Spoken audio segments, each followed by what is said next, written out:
আমরা তাদের সুস্বাস্থ্য কামনা করি।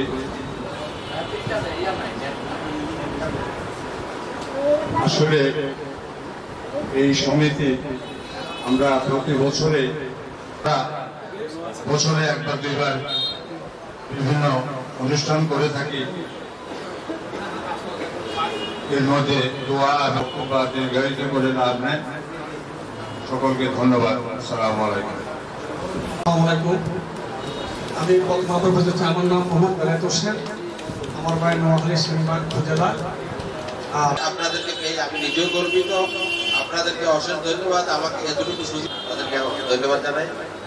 আমি আমার সঙ্গে কোনো সমস্যা নাই, কিন্তু আমরা নোয়াখালী যখন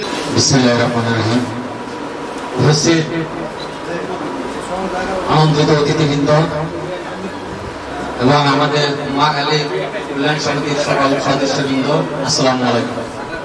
আমি সবাই নাম মেনশন করলাম না, কারণ সবাই নেই। আমি শুধু একটা কথা বলবো যে আমরা এই কাওয়ালার বৃহত্তম নোয়াখালী কল্যাণ সমিতিতে আমাদের প্রায় 400-এর উপরে সদস্য আছে, কিন্তু আমরা ডাকলে কাউকে পাই না। 20 জন 30 জনে আমরা থাকতে পারি না। আমরা সবাই যার যার কর্মব্যস্ততা থাকে। তো সবাই অনুরোধ করব, সবাই সবার কর্মব্যস্ততা ত্যাগ করে কিছু সময় আমাদের সমিতিকে দিবেন। অন্ততপক্ষে 7টা মাসে আধা ঘন্টা আমাদেরকে সময় দিবেন, এবং আপনাদের আশেপাশে যারা নোয়াখালী লোক আছে ওনাদেরকে আপনারা সদস্য করার জন্য উৎসাহিত করবেন। আর যেসব পুরাতন সদস্য আছে ওনাদেরকে আমাদের সমিতিতে আনার চেষ্টা করবেন। এই বলে আমি আমার সংক্ষিপ্ত বক্তব্য শেষ করলাম। এখন সময় হয়ে গেছে, হুজুর দোয়া করবে। এখন দোয়া করবে আমাদের মাওলানা আব্দুল কুদ্দুস সাহেব।